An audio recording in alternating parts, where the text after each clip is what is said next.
WeatherTech's Garage Wall Protector is a multi-purpose garage wall guard that helps protect walls and vehicles from scuffs and scratches.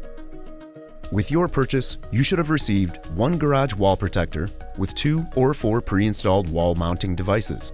You will also need a level and something to mark the wall with. Before installation, make sure the installation area is clean and dry. Place the garage wall protector at the desired location and use a level to ensure it's even. Then mark the area at the top and sides. Next, remove the adhesive backing on each of the pre-installed wall mounting devices. Carefully align the garage wall protector with the marked off area before pressing it into place. Then, press firmly on each wall mounting device to ensure proper adhesion. Congratulations! Your WeatherTech Garage Wall Protector is now installed.